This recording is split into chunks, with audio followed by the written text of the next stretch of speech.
how to paint fur in watercolor. That's what I'm going to show you in this video.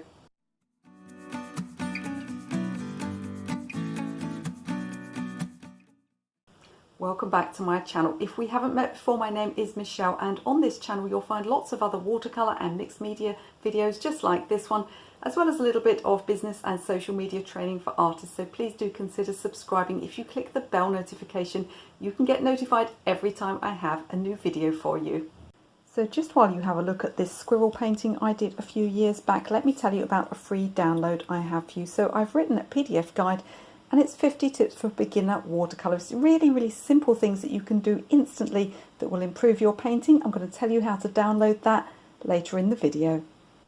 So painting fur in watercolor can be rather tricky because it's hard to get texture in watercolor. So today we're going to use a few mixed media items. So in a minute I'll go through all the materials we're going to use today. It's really simple, but I'm not saying in this video that you can't paint fur and furry animals and mammals in pure watercolor, because I've seen lots of people do it successfully. If you're painting very loosely, you have a very loose style, then it's possible to paint furry animals just using watercolor alone. But if you want more of a close-up, you know, a really detailed fur technique, if you want to do sort of almost like a photorealism, then you're going to need something else to help you along. So I'm going to go through the materials now, and then I'm going to point the camera downwards and show you how it's done. So for this tutorial, I'm not going to tell you exactly which colours to use, because of course it depends on the sort of animal that you're painting, but you're going to need a nice selection of neutral or sort of earth watercolours, as well as maybe some strong darks like burnt umber, possibly Payne's grey, or you know, even a nice black. I'm also going to be using for this tutorial some white paint. Now I don't suggest that beginners regularly use white paint with watercolor because it makes everything a little bit muddy. In fact, I'm going to have a video coming up that's going to tell you some ways of using white effectively without spoiling your watercolors. But meantime, I've got this paint here. This is Jackmans Art Materials. This is a new brand, and this is white watercolor, but you can also use white gouache. Now I see it's a common search online, what's better, white watercolor or white gouache? It's a silly question because it's the same thing. Watercolor is transparent, gouache is opaque, all white is opaque, therefore white watercolor and white gouache are the same thing. Obviously with a gouache, a brand that's gouache, they're going to try and make it a bit more opaque, but I've heard good things about this one. I think it's a really opaque white, so I'm looking forward to trying it in this tutorial. Now you could, because this is mixed media, you could use acrylic paint or acrylic ink, but there's a big disadvantage to doing that, and that's that when it's dried you can't re-wet it, obviously. So if there's any areas of the fur that you'd like to soften later on, you're going to have a bit of trouble if you've used acrylic, but if it's all you've got, sure, go ahead and use it. I've also got some really scruffy old acrylic brushes. This one is a fan brush that I've actually got some sharp scissors and chopped into the end of to make it rougher, and this is a really old brush. It's one, crazily enough, it's one of my favourite brushes. I actually use it for painting around light switches when we're decorating in the house. But it's really scruffy. The longer I have it, the scruffier it gets. So it's great for texture effects. And we're going to use these brushes for something called dry brush technique. I've also got some watercolor pencils. I'm trying to remember the brand. I think these are Derwent. So watercolor pencils in some nice neutral colors, browns, ochres, yellows perhaps, whatever you need, greys for your animal. So you want a few of these as well. And make sure they're fairly well sharpened. The last thing I've got here is a craft knife, and we're going to use this for scratching the paper. Now I'm going to go through that technique quite quickly. If you'd like a longer explanation of how to scratch your watercolor paper in order to get texture techniques, I've got a video on that one up the top here. So I'm going to point my camera downwards on my drawing board now, and I'll show you how to get that lovely soft fur texture. Okay, so the first tip for painting fur is to wear a white shirt. No, don't wear a white shirt. I'm going to roll my sleeves up in a second. I'm going to talk to you first of all about drawing and backgrounds and the stroke of the brush and the pencil. Now, when you have an animal, you'll look at the animal and you'll see there are a few animals that, I'm talking about furry animals here, there are a few animals that are smooth all the way round, like perhaps otters, but even those may have whiskers and things. And there are a few animals that may be fluffy all over. But the majority of animals, certainly things like cats and dogs, monkeys, things like that, most of them have fur that is either smooth, so that's the outline of the animal will either be smooth, or the fur will be a bit softer and a bit fluffier. if you think, for instance, of a cat's ear, let me draw one. It'll probably be the worst cat's ear in the world because I'm just drawing from memory here. But if you've got, say, you've got the top of the cat's head, and then you've got, I'll press a little harder so you can see, you've got the top side of the ear like that. That's going to be smooth, that edge. But then I'm sure you've seen on cats' ears, they're always a bit fluffy down here, aren't they, before it goes round to sort of the side of the cat's face. So what you want to consider is the outline, the background that you're putting on your picture first of all. So in other words, you want, with the background, which you want to put in first, because there's no way you can get a background if you've painted loads of tiny little furry hairs. You can't get a background in behind that, so you need to put your background in first. So what we're going to do is we're going to paint a background around the animal that is hard edged in places and soft edged in other places, in order that we can get that fur to layer on top afterwards. So here I'm going to imagine we're doing a loose background, but whatever's behind your animal, whether it's physical hard edged items like a brick wall, or whether you're just doing a loose background, wet into wet background, or whether you've got something like sky or grasses behind your animal, makes no difference. You need to have hard edges where the animal outline is going to be smooth, and soft edges where the animal outline is going to be softer. So if I start painting here, let's just put some wet into wet colours here. What I'm going to do, I'm going on dry paper as you see, and what I'm going to do is I'm going to come around this top part of this cat's ear smoothly. We're not going to paint a cat today, by the way, we're just doing techniques, so don't get excited. I think we should do a video where we paint cats. That would be a good one, wouldn't it? So as I said, I'm going to come around here on dry paper, and you see I've got, let's go see if I can find a green that's a little bit darker. You can see I've got this nice smooth edge around the animal here. You want to, at this point as well, also be thinking about tonal contrast. So if your animal is light in this part, paint the background dark. If your animal is very dark, then you want the background to be very pale. You want that animal to stand out later on. Now I've got round here, and as I come, let's go back to the yellow, as I come around this top edge of the cat's ear here, as I come down here, I don't want that hard edge. It would show through and look rather uncomfortable when the animal's going to be soft and fluffy. So what I'm going to do is clean my brush. I've actually got 2 water jars here. You can't see them, they're off camera.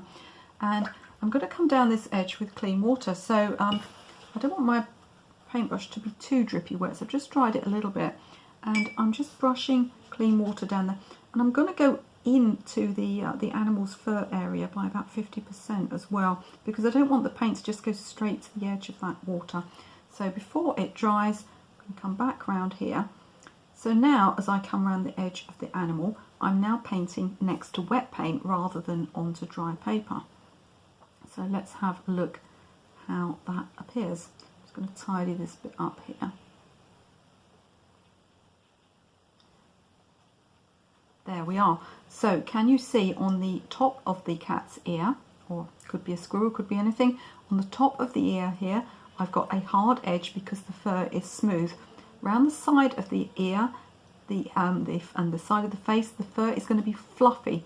So I want a soft edge so that when we take our paint across there and we start doing those tiny, tiny little hairs, we're not going to get a hard, uncomfortable line behind the fur. So the next thing I want to show you before we go on to actual fur techniques is how the stroke of the brush is important.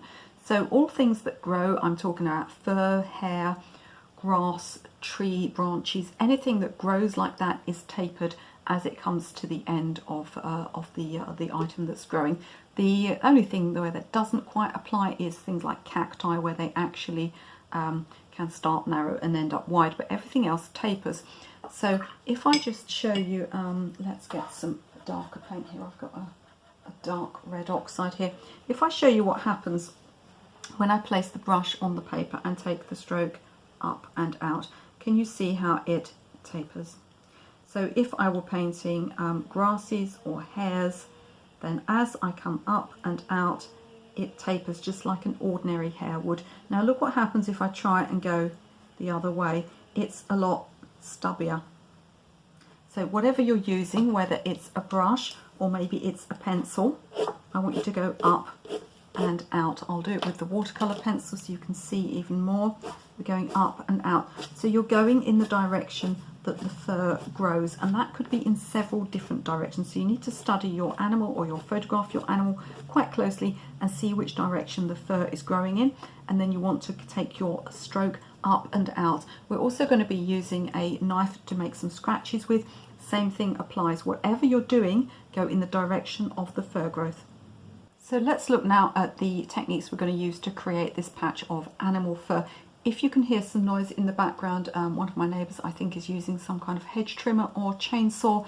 Somebody said to me last week I should do outtakes for my videos, but it literally would be me screaming shut up at the walls because there's always noise going on here. But we do our best despite the pigeons on the roof and the holding for the flight path to Stansted Airport. So let's not even mention neighbours playing Celine Dion, which should be obviously illegal. So what we're going to do is we're going to start here, and I have got a knife and I'm going to do a scratching technique. Now it's important to hold the knife flat, not hold it upright, otherwise you're going to just cut a hole in your paper. So what we're going to do is we're going to scratch the knife along the paper. I'm going upwards and outwards here. Okay, so I've scratched my paper here. Now I don't always do this part of the technique. All of the techniques I'm showing you today can be used singly. You don't have to do everything I'm showing you today. I'm just giving you a range of options here, and you really can, you know, keep layering and layering. So what I'm going to do now is I'm going to put a light wash of colour over the top, and you can see those little lines appearing. Now, as I said, the colours you use, you know, vary hugely. These first layers may be very pale. If you're doing an animal that's almost white, you may be using, you know, incredibly light colours just to get something down on the paper. So you want to do a little bit of this scratching if you want that technique, and then you want to go all over your animal with a light wash of colour. Now, when it comes to an edge like that edge we had before, that was fluffy, you can do the same thing again. You can put more water down and you can keep that edge soft. What you want is to avoid a hard edge like this when you have an animal that's soft and fluffy, so you can spread that onto clean water.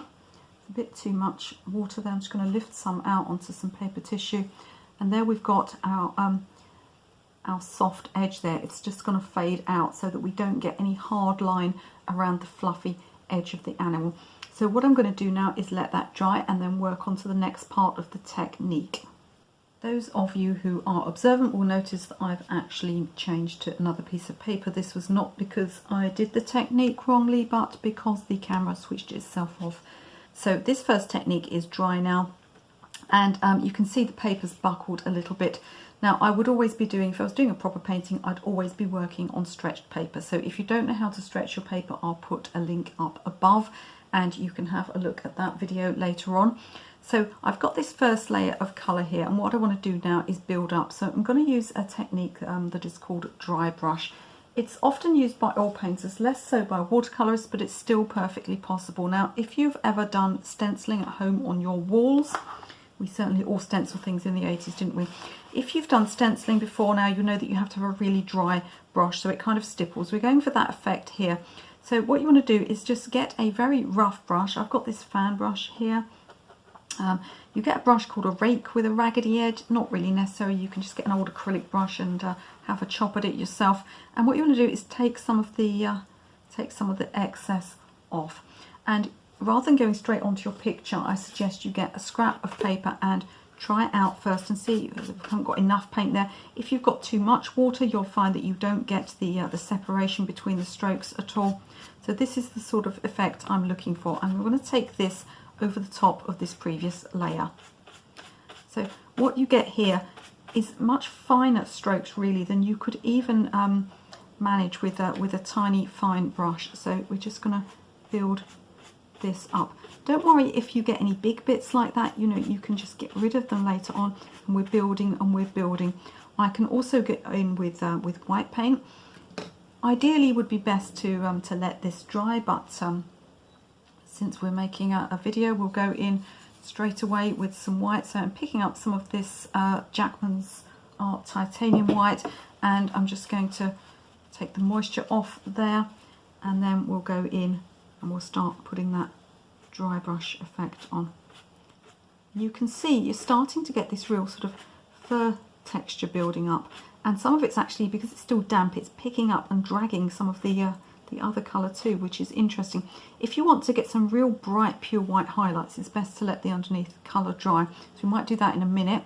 Another thing I'm going to do is going to go in with these watercolour pencils. I've just sharpened them, so they've got a real fine point on it, and as you go through your animal painting you'll need to keep sharpening them. So can you see how you were building up this really lovely natural fur effect? You can go in with several colours. I used to have a sort of a light, sort of almost like an ochre brown, but when you teach a lot of art classes like I do, students tend to wander off with things. They don't steal them on purpose, but nevertheless things go walkabout, and you also end up with random things, like I seem to have acquired a purple ruler now that is definitely not mine. You go back to the art class with exactly the same people, you say, whose is this? Nobody recognises it. It's a very strange phenomenon. So I'm going to get some more white here now. I'm going to dry my brush again. I don't want that sort of, I don't want to join everything up. I just want to get that dry brush effect.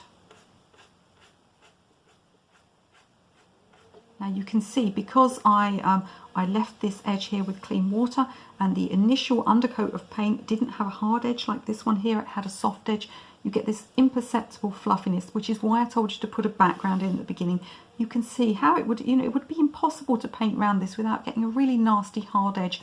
So if you've layered your background in and you've faded out your background to clean water, then this will just go over the top. And because your white is an opaque colour, and because your dark is a strong colour, it will to some extent layer on top of that background colour as well, and you'll get a lovely softness to it. So this is your fur done. Now, however, you can keep working up in layers. If you don't like it, if it's too dark, put some water on it, blot it, take it off. The more you work on this animal fur, the better it seems to look actually. It's a very forgiving technique. Another thing you can do is, you wouldn't see every single hair over the whole animal. There would be some areas that would be in shadow, but perhaps where the fur is just so soft and fluffy that you, even in real life, you wouldn't see that separation. So what you can do is get some clean water. Maybe you might want to lighten it a bit, get some white in there too. And, there are areas where you can just sort of start blending together. So if you've got any areas where you don't want that, that full sort of, the full hairs showing, you can come in with the brush and, you can blend that out too. So you see, you can layer on top once it's dry. You could get some brush strokes in there too. And you can just keep adjusting until you get exactly the right colours and textures you need. So just to go over it again, we started initially with the craft knife and we scratched. We put a layer of soft colour, and you would want to vary that colour wet into wet, to start building up areas of shadow and areas of light. Then we went in with watercolour pencils and dry brush techniques in a light colour and a dark colour. If you're wondering what the dark colour here is, it's the Talons Rembrandt Sepia, which is one of my favourite colours. But as I said, it depends on the animal. You might want to use much lighter colours or much warmer colours depending on the animal fur itself. And you can see here how we've built up this really lovely fur texture. Now, I mentioned at the start of this video that I had a free download for you. So if you look in the description of the video, that's the text below the video, and you may need to click the down arrow just to expand that text out. You'll find lots of useful links, but you'll also find a link to my PDF guide, which is 50 watercolour tips for beginner artists. Now, even if you're a little bit more experienced, you're probably going to find one or two new ones in there, and it's free, so why not take it? Can I ask at this stage as well, if you could press the like button on this video and maybe even share it with somebody you think might find it useful, or perhaps a Facebook art group. It really helps my little channel to grow, and I'd love you to watch another one of my videos right now.